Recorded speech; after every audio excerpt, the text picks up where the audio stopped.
CTV News at 5 with Hudson Mack.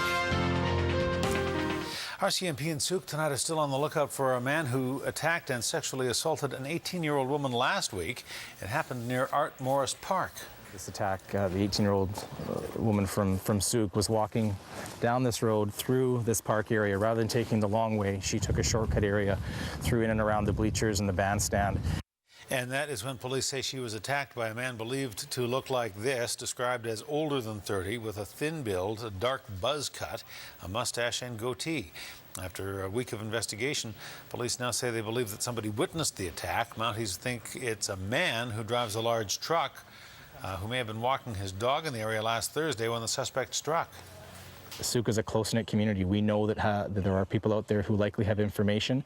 They may have been uncomfortable coming forward up till now, or they may not have realized they had information, such as the man playing with his dog. He may be completely oblivious to the fact that we need to talk to him.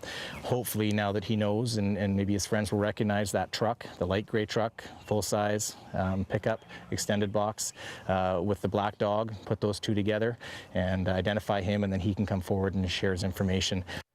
Anyone who has any information or recognizes the man on the composite drawing is asked to contact Souk RCMP at 250-642-5241.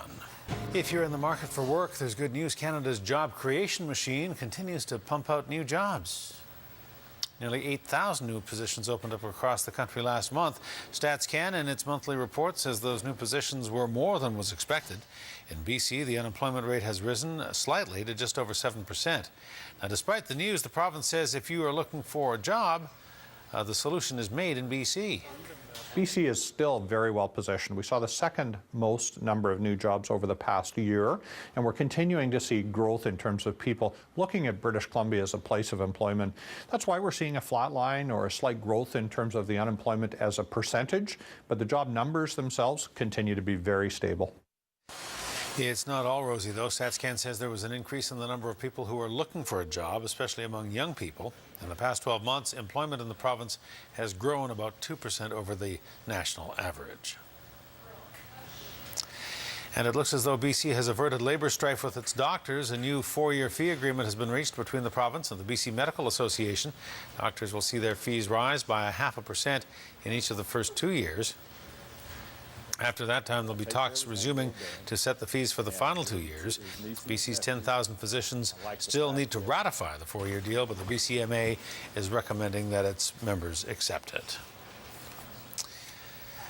Well, it was a dream come true for staff and students and for the parents at George J. Elementary School in Victoria. It has officially cut the ribbon on its brand new playground. 1, 2, 3. And the snip of those great big scissors brought out instant applause and some hoots and hollers from the George J. kids. They have been waiting a long time for this. The cheering students were unleashed on the colorful maze of monkey bars, climbers, even a zip line. The school has been trying to replace its old, worn-out playground for 8 years now. In 2011, CFAX Santa's Anonymous donated $35,000 toward the new George J. playground. The school was able to leverage that donation, and with another $17,000 raised by the George J. PAC, the kids are getting one sweet place to play.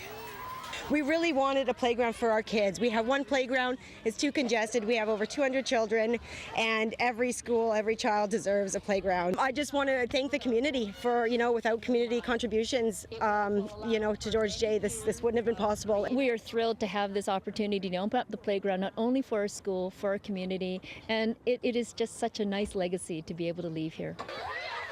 It's a big hit already, you can tell. The playground was designed with input from the principal, Lee, and from the Parents Advisory Council, meant to be more physical than the average school playground. It incorporates a circuit system to make sure that the kids are having fun, but getting a good workout as well. Here's another reason why we love this island, the diverse markets you find in almost every island community, and the Sydney night market is one of them. Last night it kicked off its summer season. It almost didn't go off without a hitch, however. In April, the town of Sydney threatened to dump the market's longtime organizers, but backed down following threats of a lawsuit from the Sydney Business Association. The SBA says the market is bigger and better this year, including a few tweaks to give customers better access to the 165 vendors taking part. And we've actually opened up spots in the middle of the tents, all throughout the blocks, all the way down to the end of the market here, to give better access to the storefronts and hopefully support the local businesses a lot more on market nights. Storefront access on market nights was one of the concerns raised to Council. The Sydney Summer Market will run from June to August. You'll find it on Beacon Avenue every Thursday night. Well, a cleaner, greener harbour will be a welcome sight for the hundreds of dragon boaters who will be paddling into the capital this summer, as they do every August. A lot of noise this morning over breakfast at the Inn at Laurel Point. The 18th annual Victoria Dragon Boat Festival kicking off with the traditional lion dance. The launch this year coincides with World Oceans Day, and this year the festival says it will focus on hosting a zero waste event. The festival is one of Victoria's most popular summer events, and it benefits the BC Cancer Foundation. Last year, teams raised more than $103,000, money that went directly into local care and research. Any money that's raised here stays here, unlike fundraising for a national organization where you don't necessarily see where the funds will be applied. They will support activities in the Daily Research Centre, also in our new Patient and Family Support Centre, and other initiatives that help drive research and care right here on Vancouver Island. If we didn't have this happening, there would not be cancer research, so it's absolutely critical that we all get involved. The festival runs from August 17th through the 19th in the Inner Harbour, and once again, Canada Dry is the title sponsor. The festival attracts between 80 and 90 teams each year, as well as 80,000 visitors. And this year is an auspicious one. 2012 is the year of the water dragon in the Chinese calendar. That's a rare event that happens only once every 60 years. If you'd like to find out more, go to victoriadragonboat.com. An elderly woman escaped with just minor injuries after crashing her car into the side of a building in Port Alberni. It happened just before 1 o'clock today at the Co-op gas station just over the hump in Port Alberni. Police and paramedics and firefighters all rushed to the crash scene. What we found here was a vehicle that apparently had driven into the side of the building and caused some structural damage. Not sure exactly to what extent. I've advised the manager of the operation here to have an engineer come out and look at the building to see what state it's in. We haven't been able to talk with the lady yet. BCAS is caring for her at this time, so at this point I don't know what the cause of the accident was. No one else was hurt in the crash. Not clear at this point if there will be charges laid in the accident. Nanaimo's new and improved airport is rolling out a new and improved welcome program for visitors flying into the Mid-Island region. Volunteer airport ambassadors will be on hand to welcome passengers as they touch down in Nanaimo.